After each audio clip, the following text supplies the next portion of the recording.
నమస్తే welcome to Andhraprabha నేను లక్ష్మి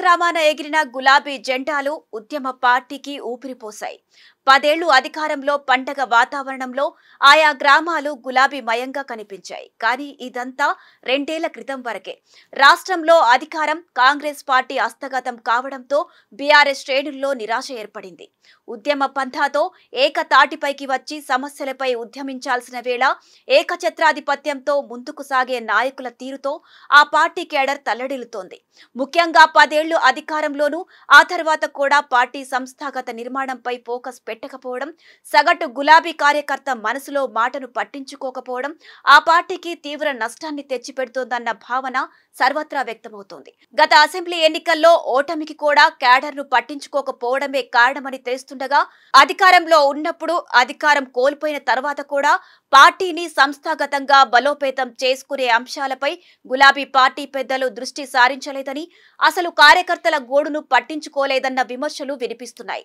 కేవలం ఎమ్మెల్యేల సంఖ్యాబలం సరిపోతుందన్నట్లు ఆ పార్టీ ముఖ్య నేతలు వ్యవహరించారని తద్వారా ప్రజలకు కింది స్థాయి క్యాడర్కు దూరం కావాల్సి వచ్చిందని స్వయంగా పార్టీ శ్రేణులు ఉద్యమకారులు ఆరోపిస్తున్నారు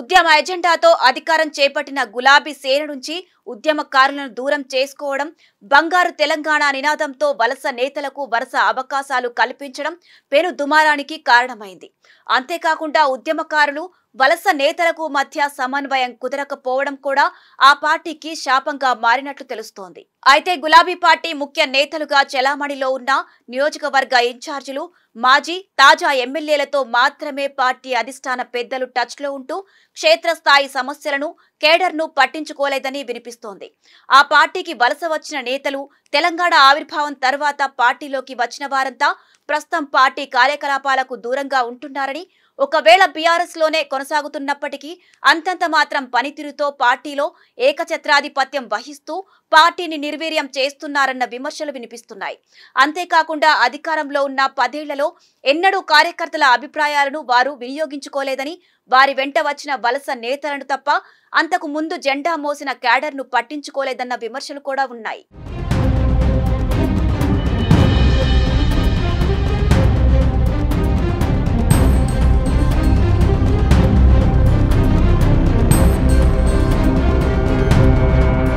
దీంతో ఆయా నియోజకవర్గాల్లో నివురు కప్పిన నిప్పుల్లా విభేదాలు ఉన్నప్పటికీ అవి స్పందించేవారు లేక వెలుగు చూడలేదని తెలుస్తోంది పార్టీ నియోజకవర్గ బాధ్యతలు ఎమ్మెల్యేలు ప్రస్తుతం మాజీ ఎమ్మెల్యేలతో తప్ప పార్టీ కార్యకర్తలు గ్రామ స్థాయి నాయకులకు గులాబీ అధిష్టాన పెద్దలు అందుబాటులో లేకుండా పోయారని తమ వాయిస్ ను క్షేత్రస్థాయిలో వినిపించలేదని దీంతో కొన్ని నియోజకవర్గాల ఇన్ఛార్జీలు వారి అనుచరులు సాగించిన అక్రమాలు అవినీతి వెలుగులోకి రాలేదని చెప్పుకునే అవకాశం కార్యకర్తలకు లేకుండా పోయిందని రాజకీయ విశ్లేషకులు పేర్కొంటున్నారు దీంతో ప్రజలతో పాటు గ్రామీణ ప్రాంత నాయకులు పార్టీకి దూరమైనట్లు తెలుస్తోంది కాగా మాజీ ముఖ్యమంత్రి బీఆర్ఎస్ అధినేత కేసీఆర్ ప్రజల నాడి తెలిసిన లీడర్గా ప్రజల గొంతుకగా ఉన్నప్పటికీ ఆయన వయసు అనారోగ్య కారణాల రీత్యా పార్టీని గ్రౌండ్ లెవెల్ కు తీసుకువెళ్లాల్సిన బాధ్యత పార్టీ వర్కింగ్ ప్రెసిడెంట్ కేటీఆర్ స్వీకరించాలని బీఆర్ఎస్ పార్టీ శ్రేణులు పేర్కొంటున్నాయి గ్రామ స్థాయిలో పార్టీ కమిటీల నిర్మాణం మండల స్థాయి బాధ్యులతో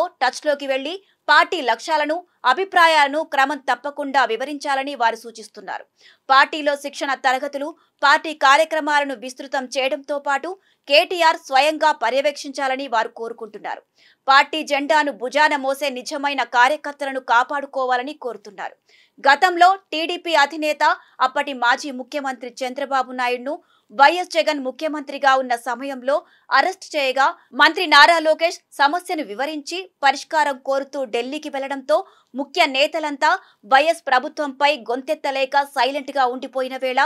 గ్రామీణ ప్రాంతాల కార్యకర్తలే స్వచ్ఛందంగా రోడ్లపైకి వచ్చి తెలుగుదేశం పార్టీ అధినేత చంద్రబాబు కోసం నినాదించిన పరిస్థితిని గులాబీ శ్రేణులు ఉదహరిస్తున్నారు. బీఆర్ఎస్ పార్టీ కూడా తెలుగుదేశం పార్టీ తరహాలో క్షేత్రస్థాయి నిర్మాణాన్ని అంత పగడ్బందీగా చేపట్టాలని వారు సూచిస్తున్నారు. చంద్రబాబు అరెస్టు అనంతరం జరిగిన ఎన్నికల్లో ఆ పార్టీ శ్రేణులు ఐక్యంగా ముందుకు వచ్చి దాదాపు 164 స్థానాల్లో మహాకూటమికి విజయాన్ని కట్టబెట్టిన విషయాన్ని వారు గుర్తు చేస్తున్నారు.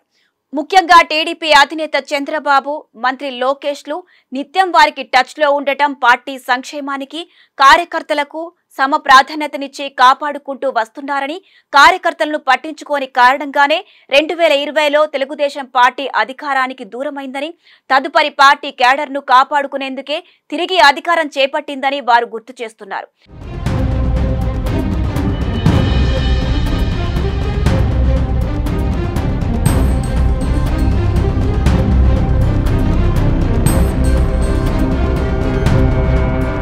బీఆర్ఎస్ కూడా నిరాశలో మునిగిపోవడానికి నియోజకవర్గ ఇన్ఛార్జీలు, ఎమ్మెల్యేల ఒంటెత్తు పోకడలు, పార్టీ అధినాయకత్వం పట్టింపు లేని తనమే కారణమని, సమస్యలను గుర్తించి పటిష్ట నిర్మాణం చేపట్టాలని వారు కోరుతున్నారు. దాదాపు 60 లక్షలకు పైగా సభ్యత్వాలు ఉన్నాయని, ఆ క్యాడర్ను కనిపెట్టుకుని ఉండాలని, పార్టీ నిర్మాణంలో వారిని భాగస్వాములు చేసి పార్టీ కార్యకర్తల్లో వారు ముఖ్య భూమిక పోషించేలా చూడాలని, పార్టీ కార్యకలాపాలను విస్తృతం చేయాలని వారు కోరుతున్నారు. అయితే బీఆర్ఎస్ భవిష్యత్ ఆశాకిరణంగా కనిపిస్తున్న మాజీ మంత్రి, వర్కింగ్ ప్రెసిడెంట్ కేటీఆర్ అన్ని స్థాయిల క్యాడర్ను నిత్యం సంఘటితం చేయడంతో పాటు పార్టీ కార్యకలాపాల్లో వారంతా భాగస్వాములయ్యేలా చొరవ చూపాలని, పార్టీలో చోటు చేసుకునే చిన్నా చితక సమస్యలపై కింది స్థాయి క్యాడర్ నుంచి వచ్చే వినతులను పట్టించుకోవాలని రాజకీయ విశ్లేషకులు సూచిస్తున్నారు. పార్టీ నిర్మాణ ప్రక్రియలో కార్యకర్తలే గుండెకాయ లాంటి వారని, అలాంటి కార్యకర్తలను దూరం చేసుకోవడం సరికాదని వారు హెచ్చరిస్తున్నారు. బీఆర్ఎస్ పార్టీ జూబ్లీహిల్స్ ఉప ఎన్నికల్లోనూ